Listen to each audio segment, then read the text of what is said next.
Ladies and gentlemen, Congressman Khanna is here. Welcome to the broadcast. I don't know where you're at right now. There's a lot of snow behind you, and I know you're not in San Francisco. Where are you at, Khanna? I was at Dartmouth doing a town hall. I was at Stanford last week on AI, and so Dartmouth also was key in developing AI. So we were doing a town hall with students, packed house on the Epstein class and AI. Of course, Iran came up a lot. Yeah, I actually saw in one of your town halls, there were a bunch of constituents that you were addressing that tried to tell you, like, no, we have to do regime change in Iran, as a matter of fact, because the Iranian government has been incredibly repressive. Now, that is true. The Iranian government has been incredibly repressive in dealing with their own domestic affairs and in putting down any sort of resistance movements. Having said that, however, your answer was pretty decent, where you talked about how American intervention is not going to help the Iranian population. And unfortunately, only a couple short days after, we are now seeing that the American and Israeli response is not helpful at all. Since that incident, America and Israel have been bombing Iran. Iran has been retaliating. Where are you at now on this issue? Well, Thomas Massie and I are introducing the War Powers Resolution to stop this war. I mean, the reality is it's not just unconstitutional. It hasn't worked. It didn't work when we went after Gaddafi. It led to 6 years of civil war in Libya. And people say, oh, Roy, is it a partisan thing against Donald Trump? No, I just told you something that President Obama did, who I admire in many ways, that I disagreed with. This didn't work when we took out Saddam Hussein. The taking out the leader is the easier part. I mean, the hard part is what comes next. And a lot of times the people within the regime look at what the United States did, and they use that to whip up angry nationalism. And it leads to more killing and a worse outcome. So you have now a president, again, who promised to end these wars, to not get us into a regime change war, breaking his promise, spending billions of our dollars on aircraft carriers there, on strikes there, putting our troops at risk, and we don't know what's going to come next. Yeah. And there's no day after plan, and that much is obviously clear. So I want to ask you very directly, do you believe that getting Congress to vote for the War Powers Act will actually stop this administration, or do you feel as though this administration is going to continue doing whatever it wants to do regardless? Well, it's a high bar because we've got to not only pass it, but the president's got to sign it, or we've got to have the votes to overturn his veto. Now, when Bernie Sanders and I passed the War Powers Act to help stop the war in Yemen, President Trump in his first term vetoed it, but he voluntarily suspended the refueling of Saudi planes. And by the way, Thomas Massie was involved in that as well. But that was the only time that the War Powers Resolution has ever passed the House or the Senate, when Bernie and I did it. And we did manage to get the war of Yemen to stop, not by force, but by the public pressure. So I believe in this case, the public pressure can matter, especially if we can get more than Massie. If we can get Walt Davidson and a few other Republicans to come vote with us, it matters. And at the very least, we need a unified Democratic Party.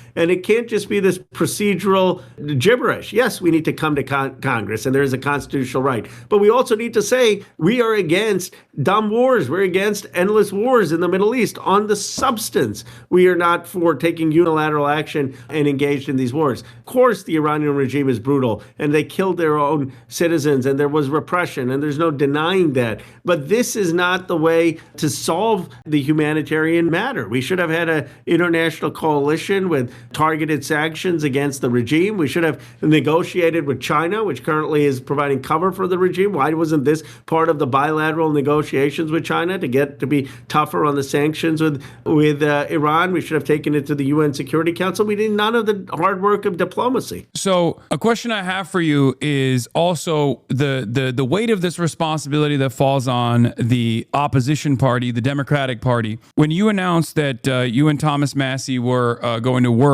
to put together the War Powers resolution, we were already at the heat of the escalation of the Armada moving in the direction of Iran. And it's now been 12 days after Trump openly postured about attacking Iran. Do you feel as though there were some setbacks internally within the Democratic Party as well, that this War Powers resolution could have been implemented faster, or at least taken on faster? It could have, but it wasn't leadership. It was the cracks in our own coalition when Josh Gottheimer and Markovitz came out with a statement saying that the Massey Khanna bill was the Protect Ayatollah Khamenei Act. That created division where we felt, okay, are we going to lose 20 to 30 Democrats in the vote, which would have been an incredible signal of weakness. And so we regrouped, and it was a short work week. Johnson cut some of the days. And then we now got 3 days ago or mid last week the consensus. So now I think the defections would be minimal. But we still need a very strong Democratic vote next week. Where do you think these defections are coming from, especially considering that the recent Gallup poll data showed for the first time ever that the plurality of Americans are actually sympathetic to Palestinians over the Israelis? And this is not even just about Israel-Palestine, of course, even though it's obvious that this is Israel's design, Israel's ambition in the region for quite a long time now. Where do you think these defections are actually coming from? Because there's clearly not a lot of Democratic appetite in the base of the party, let alone the base of every party at this point. Independents are majority not in favor of going to war with Iran. By large majorities, Americans are not in favor of going to war with Iran at all. I believe right before the strikes happened, 27% only across the board, with even the Republicans barely meeting 60% support for striking Iran. So where are our politicians, some in your party as well, and plenty in the Republican Party, with the exception of Thomas Massie and maybe a couple others, where are they getting their notes from? Well, they're the normal neocon pro-war groups. I mean, some of the think tanks, they've wanted a war with Iran, of regime change for decades. People like Lindsey Graham and others affiliated with them.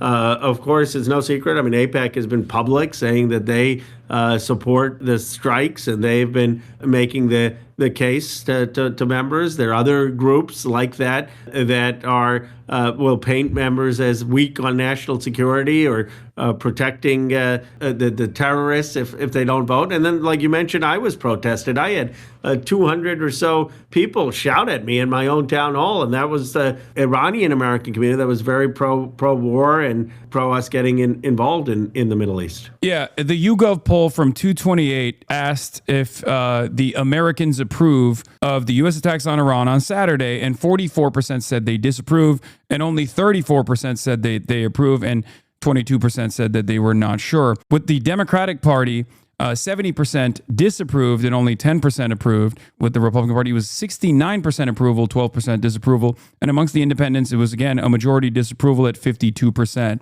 There is no popular appetite for this, even after Donald Trump has conducted these strikes, even down to the Republican Party, where it's only a 69% approval rating, which is fairly low for actions taken by the Trump administration as adjusted to past performance for, whatever domestic or foreign policy affair Trump engages in. So what will it take for our representatives to actually represent the democratic interests of the majority, overwhelming majorities, in your opinion? What can we do as American citizens? We need the most strong mobilization right now on the Khanna Massey War Powers Resolution, just flooding every Democratic leader, every Democratic member of Congress, every Democratic senator saying, how do we get a unanimous vote? We got to flip Gottheimer. We got to flip Markowitz on this. We got to say this is a time you stand with the Democratic Party in unison, and you stand against a president who's gone to an illegal war that could have repercussions like the Iraq War. It's as consequential a vote.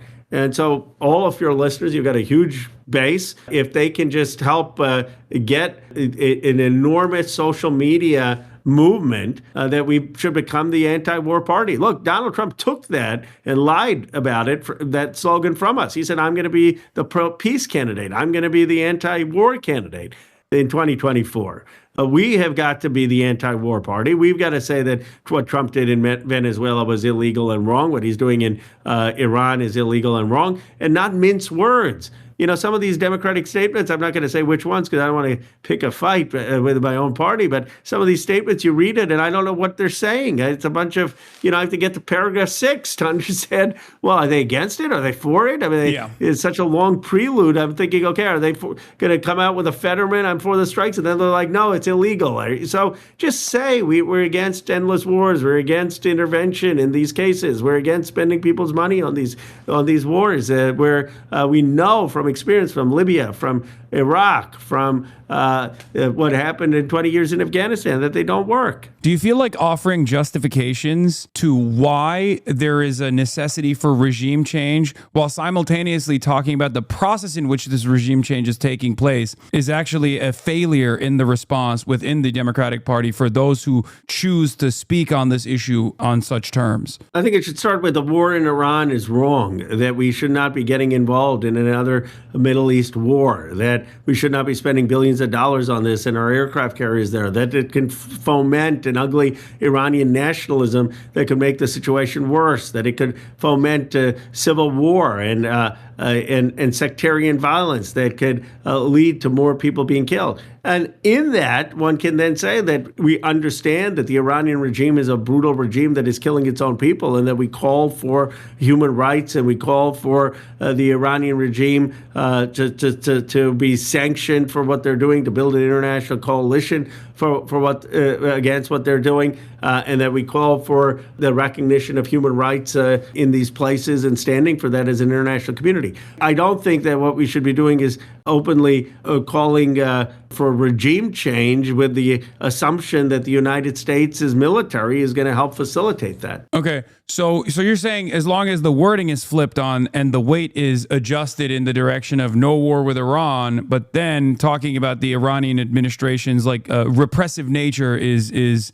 probably a better alternative. The reason why I'm asking this question is because clearly when these kinds of statements come out, right in the aftermath of the Israeli-American joint strikes on Iran, taking the lives of 200 people. And according to on-the-ground reports so far, there have been not one but two schools that have been potentially targeted and hit with our missiles, very likely, where there are a lot of young schoolgirls that were slain, up to 51 in the last reports that I saw. And the numbers actually may rise with the total casualty numbers being 80 to 90. I think that the reality of the matter is American bombs are not going to cause liberation for the Iranian population. As a matter of fact, especially considering there's no day after plan, even if there was a day after plan, it still wouldn't cause true sovereignty for the Iranian population. How do you feel about the ways in which Donald Trump is trying to create a mission accomplished banner here by talking about the Ayatollah being potentially killed? Do you feel like this is going to be a battle to fight on the communication side? Well, we need to see what the reporting is. I've seen the same social media reports that you have, that the Ayatollah may have been